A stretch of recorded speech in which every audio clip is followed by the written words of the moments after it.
Assalamualaikum warahmatullahi wabarakatuh. Selamat datang kembali di channel cerita horor Bendy Story. Aku adalah seorang suster atau perawat di sebuah rumah sakit swasta di kota Bandung. Sebut saja namaku Nancy. Kota Bandung terkenal dengan julukannya sebagai kota kembang. Kota kembang diberikan mungkin karena tampilan kota Bandung yang cantik, atau mungkin juga banyak gadis-gadis cantik di kota ini, bagaikan kembang yang merekah. Namun tak selamanya keindahan itu tanpa duri di tangkainya.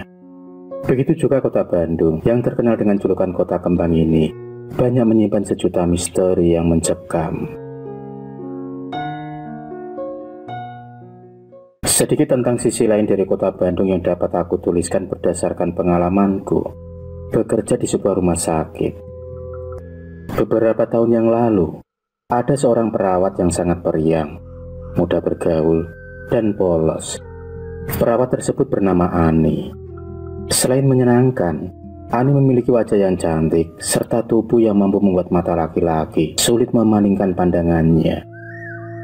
Menurut beberapa teman seangkatannya, Ani merupakan individu yang mau bergaul dengan siapa saja, tanpa melihat latar belakang temannya. Bahkan ia tidak ragu-ragu membantu teman-temannya yang mengalami kesusahan. Dari sekian banyaknya pria gagah yang jatuh hati kepada Ani, namun ia lebih memilih Hadi sebagai tambatan hatinya. Mereka berdua terlebih seperti pasangan yang serasi dan bahagia, menjalani hubungan mereka yang terkadang membuat para teman-temannya sangat iri.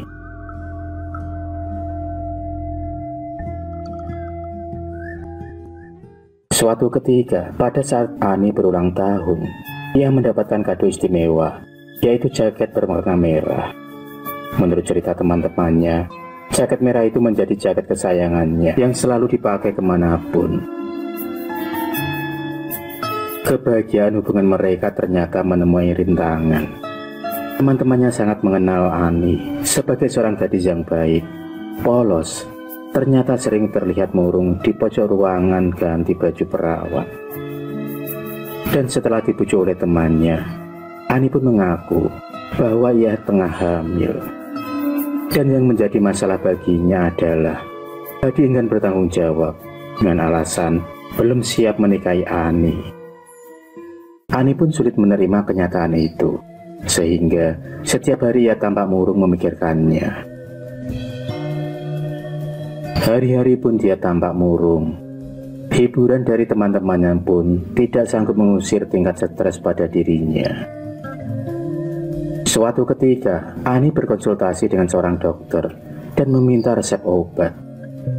Sebagai seorang perawat, tentunya akan lebih mudah bertemu dan meminta resep kepada dokter jika membutuhkannya. Ani pun meminta resep obat insulin, yaitu obat penurun kadar gula darah. Karena obat itu harus dibeli dengan resep dokter, dengan alasan untuk saudaranya yang terkena penyakit diabetes. Obat insulin sering disuntikan pada orang yang terkena penyakit diabetes untuk menjaga kestabilan kadar gula darahnya yang sering meninggi. Setelah membelinya, Ani pun kemudian langsung menyuntikkan seluruh obat tersebut ke dalam tubuhnya. Akibatnya, Ani kemudian meninggal dunia karena tidak bisa ditolong lagi.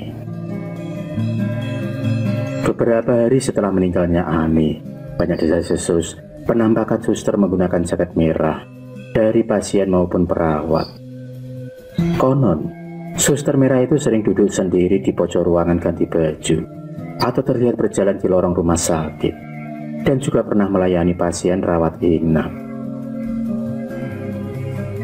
Suster merah ini cukup terkenal di rumah sakit tempatku bekerja. Bahkan, para pasien yang pernah dirawat dan kebetulan mendapatkan keberuntungan dikunjungi oleh suster merah sering menceritakan pengalaman yang sama.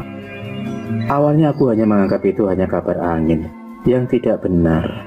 Namun, semua menjadi jelas saat aku sendiri bertemu dengan suster merah tersebut.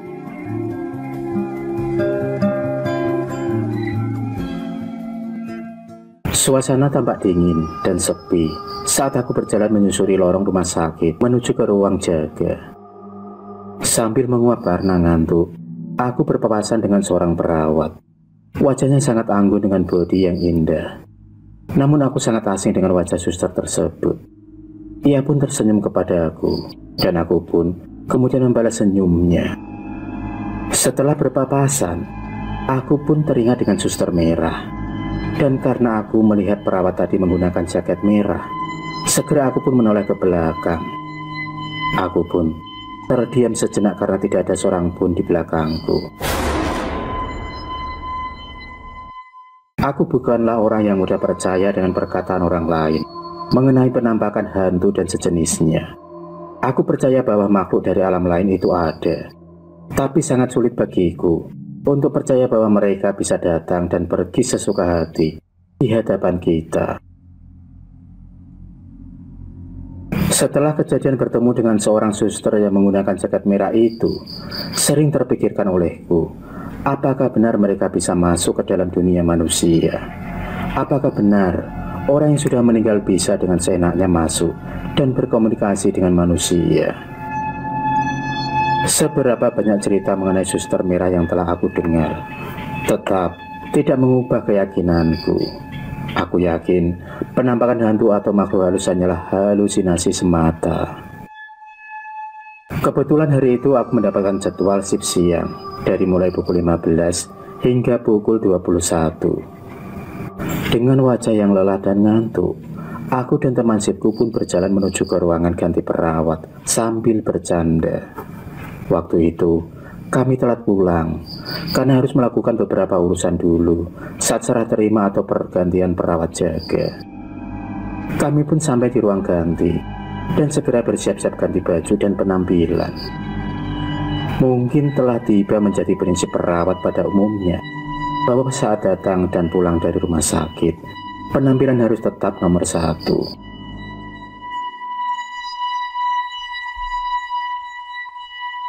Karena kami telah datang ke ruangan ganti baju, perawat lain yang duluan mulai keluar ruangan untuk pulang. Kebetulan, di dalam ruangan itu hanya tinggal kami berdua. Setelah selesai mengganti baju, kami pun bersiap untuk pulang. Namun temanku pergi ke toilet duluan dan meminta aku untuk menunggunya.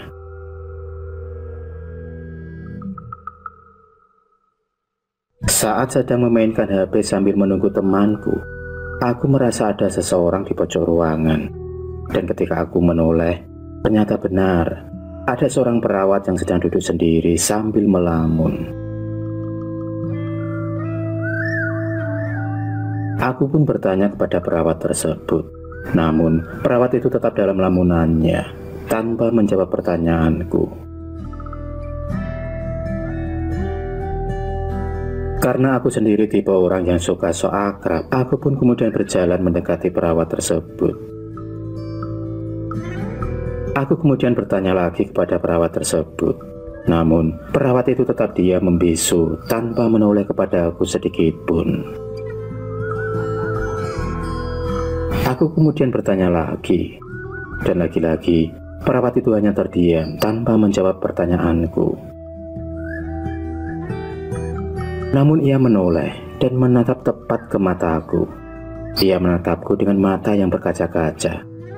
Sekilas aku memandangi wajah perawat itu, dan perasaanku tidak asing dengan wajahnya. Dan aku pun melihat jaket merah yang digunakannya. Aku pun teringat dengan perawat yang berpapasan denganku, kemudian hilang di lorong rumah sakit tempo hari. Belum selesai aku mengingat-ingat tentang perawat tersebut, terdengar suara pintu toilet dan temanku memanggil.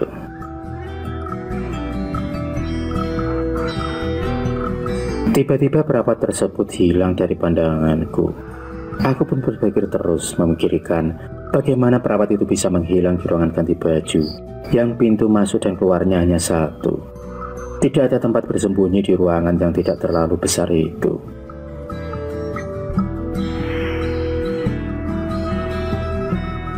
Aku pun terdiam dan berpikir, apa benar yang aku lihat itu adalah penampakan hantu suster merah? Keyakinanku sendiri mulai goyah. Aku ingin tetap tidak percaya tentang penampakan hantu. Namun aku melihatnya 2 kali dan menghilang begitu saja. Apakah benar atau tidak, hantu bisa dilihat oleh manusia? Aku tidak tahu. Tapi pengalaman yang aneh dan sulit dijelaskan secara logika ini tidak akan aku lupakan seumur hidupku.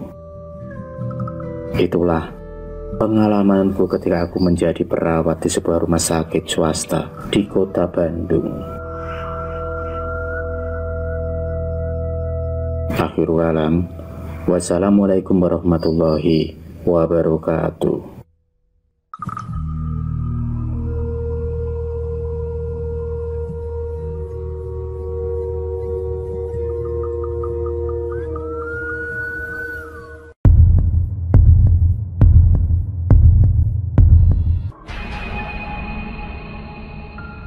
Terima kasih sudah menonton video cerita bergambar ini.